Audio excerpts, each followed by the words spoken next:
Hey, dude, can I borrow $100? Sure. You got anything for collateral? I do. Ken Griffey Jr. rookie card.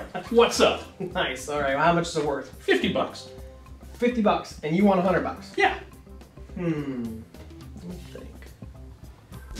Good morning. Welcome to the Art Source. I'm Ryan Hills. Hawk is back in the flesh. So let's get going. Anyways, we'll get back to the Ken Griffey Jr. loan scenario in just a bit.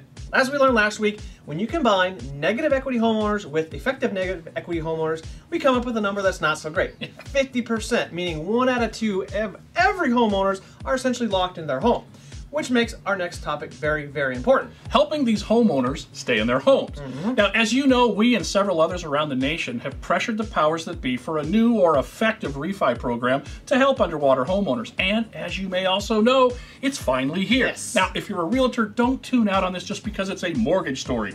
This will have a huge impact on your business as well. Yeah, nobody likes making a phone call to a past client that lost a bunch of money or value in their houses, right? Well, on the flip side, it's well received when you make a phone call to Joe Underwater Homeowner and you say, hey Joe, I was thinking about you today. I know that home I sold you may have dropped in value, but I may have something that can help you out. Now, a couple of things just happened here. One, you just made a pretty selfless phone call. After all, you really have nothing to gain dollar-wise with that phone call, and that type of thing, it goes a long way nowadays. 2, you showed your client that they aren't just a transaction, that you do care about their well-being, which even if this program doesn't work, you probably just solidified a client for life for making the phone call. That's for sure. And 3, you just became a referral machine. After all, if this program works out, then you just fed your loan officer and title company some good business. And as you know, that too goes a long way. Okay, so we're all in accordance that this is a very good thing and everybody should embrace this. So let's move on. Now, the new HARP or Home Affordable Refinance Program guidelines were released last week, and we basically got what we've been asking for. Sort of.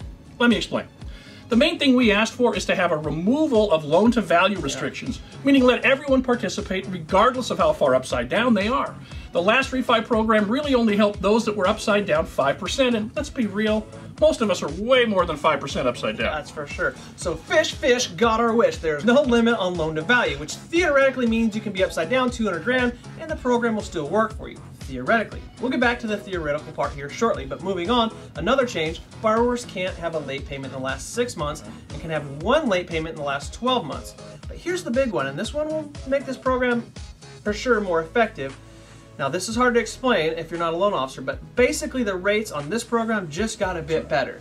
The technical term is this: loan level price adjusters are limited to 0.75%, down from 2%. What that really means is this. In the past, if you had a low credit score and a really high loan to value, then your interest rate would rise in accordance with how much risk you represented. Sure. So in the end, a borrower could have started at, say, 4.5%, and because of the risk he represents, his final rate that he would lock into may be more like 5%. So now, these risk adjusters are still in place, they're just not as drastic as they used to be. Again, making this program that much more effective and accessible.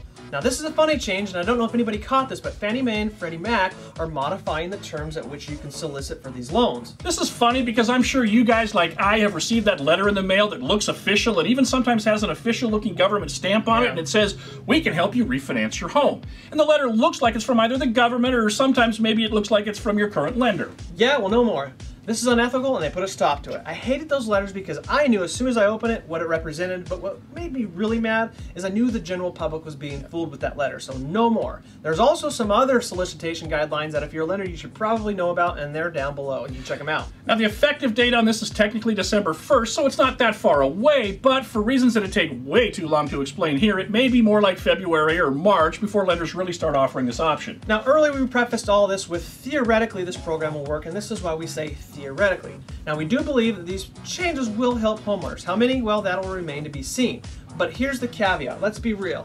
These loans represent a lot of risk. After all, you're making a loan to a borrower that has, at this point, no skin in the game.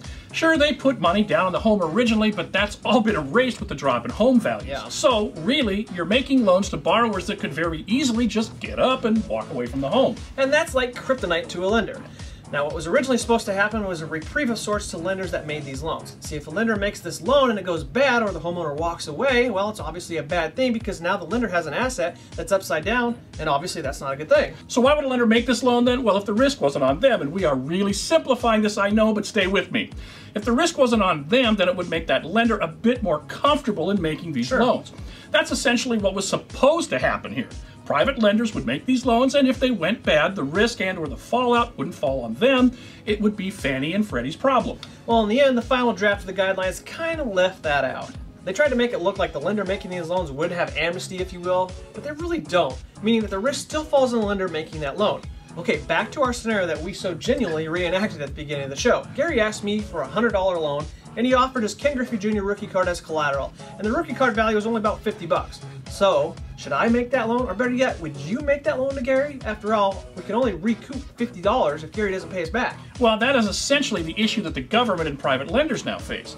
This will be interesting to see how this all plays out. We again think this program will work. Maybe not for everyone, but it's a nice step toward recovery. Sure. Now, this is big, guys. Realtors, we already explained how you can use this. Loan officers, get on the phones, get your mailers ready, Facebook and Twitter the heck out of this thing to get the word out. And really, if you want a simple way to get the word out, simply forward today's show, and in the comments section below the link, type these simple words. Underwater homeowners, this may help you out. And I'm available if you'd like to discuss your options. They watch the show, get the gist of the new program, and they call you to help them out. It's good for everyone. And by the way, guys, use the chat log below. The RE source is watched all over the nation, and we, and I'm sure other real estate professionals, like it when you share your challenges or how you overcame a certain challenge. So feel free to share your thoughts down below. You never know how many people you may be helping out with your thoughts. Also, share your ideas for future shows down below. We get a lot of our show topics for future shows from you guys. And hey, if we use yours, we'll give you a shout out on the show. Hey, before you take off, if you're a loan officer, hang out for just a second. We teamed up with BKG to help you guys out. Take a look. Hey guys, look who we have in studio. Ken Perry, owner, operator of Broker Knowledge Group, and he is very tall. Actually, it's just movie magic. It's a killer platform. And he is the best on this side of the Mississippi when it comes to training any mortgage originator, really. And he trains our people, and if you're coming up and your license is getting ready to expire, he's going to hook you up. Check this out. Yeah, so here's the deal. We asked these guys if we could give all of their viewers a discount if they want their education. You guys need your 8 hours, and no matter what state you're in, you need at least 8 hours by the end of the year. So we're doing a discount code for everybody to take our online class. Super quick and easy. It's mainly video, so you're watching movies and learning at the same time. So it's RESource20. You punch into the system, and that's at brokerknowledge.com.